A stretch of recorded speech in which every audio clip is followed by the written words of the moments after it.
Welcome back to Scotland. Ask a fellow golf traveler, and he or she will probably tell you, if you only play the championship courses here, you'll no doubt have a great trip, but you'll no doubt also be missing out on some great rounds. Some great rounds that might help enhance those high-end, high-priced courses by getting you into the groove of Scottish golf, getting used to that wind, hitting bump shots, or even putter from 80 to 100 yards out. Like Panmure, just down the road from Carnoustie, where Ben Hogan used to warm up for the British Open. Montrose Meadow, not too far away, right on the coast, the 5th oldest course in the world.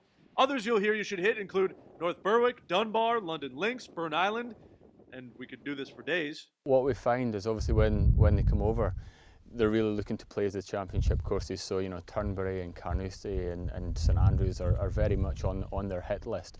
But what we also find is that they'll tend to play a couple of the what are regarded as smaller courses while they're over here, and then maybe the next time they come back, they've got a little bit more local knowledge there, and they'll maybe seek out some of the hidden gems, as you might call them. There are courses like this that if they were anywhere else in the world, they might be regarded as really one of the best few courses in the country. Over here, I'm not going to say they're 10 a penny, because great courses like this don't grow on trees, but you can walk, you can drive down any stretch of coastline in Scotland, and you'll drive past 2, 3, 4, 5, 6, 7, however many great courses that would be regarded really highly anywhere else in the world. A nice thing about a lot of these courses, if you do a search online, oftentimes the ones near each other will offer package deals. So for around £100, give or take, you can play 2 or 3 of them. They're really old and historic courses, and they've got great pieces of history about them, great stories, and the people in the clubhouses are more than happy to sit and regale you, these stories over a whiskey and a beer. So don't miss these courses off your list.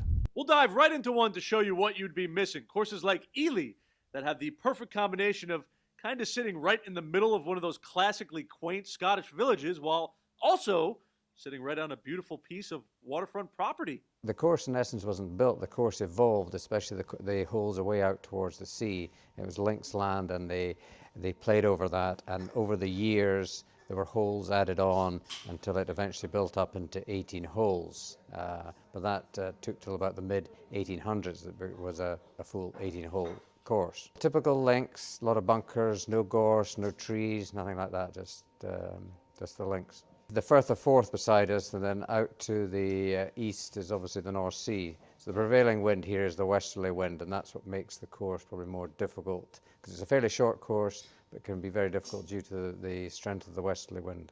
Now, like most courses in Scotland, as soon as you step up to the first tee, you can feel and see the history. Only here, as you step up to the first tee, you can actually see through a part of the history. Because the opening tee shot is a blind shot over a hill, the course uses a periscope to check and see when play has cleared for the next group to tee off.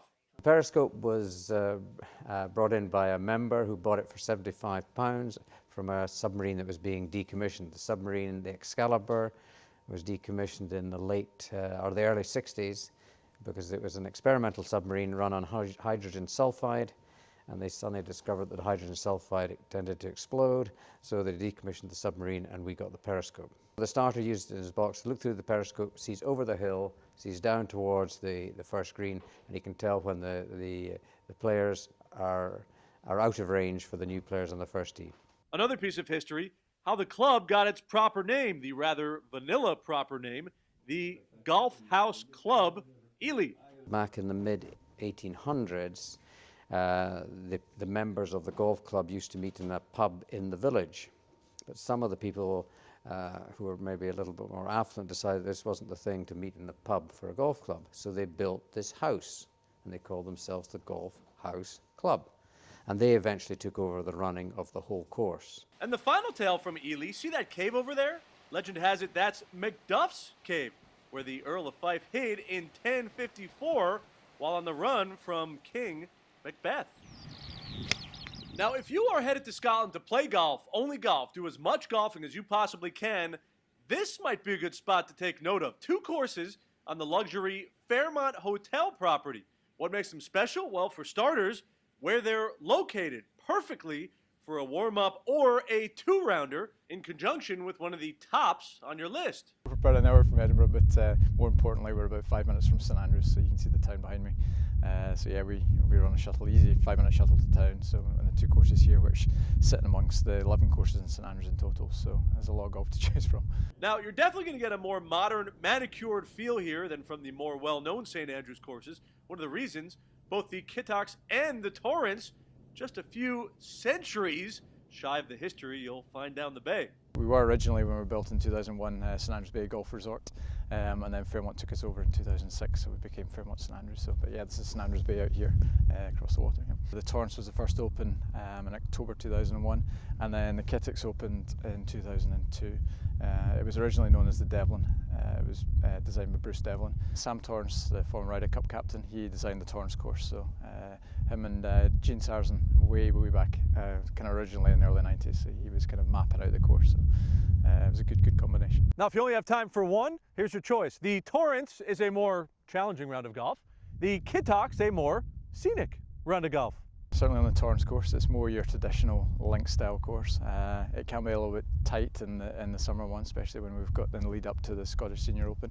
But fast greens, we're certainly renowned probably having the fastest greens in St Andrews, so it's a good challenge. Kittox is a little bit more forgiving off the tee. The bunker's a little bit flatter, but you get more coastal views from the Kittox course. It's got 5 or 6 holes that run along the coastline, so you get some stunning views out there. And one of the other temptations here for the Iron Man or woman golfer, the Kittox course is one of the few high-end tracks in Scotland that allows buggies, aka golf carts. We have to stop here for a quick break. Coming up, though, some courses you may not have heard of before, but I can almost guarantee once you play them, you are not going to forget them.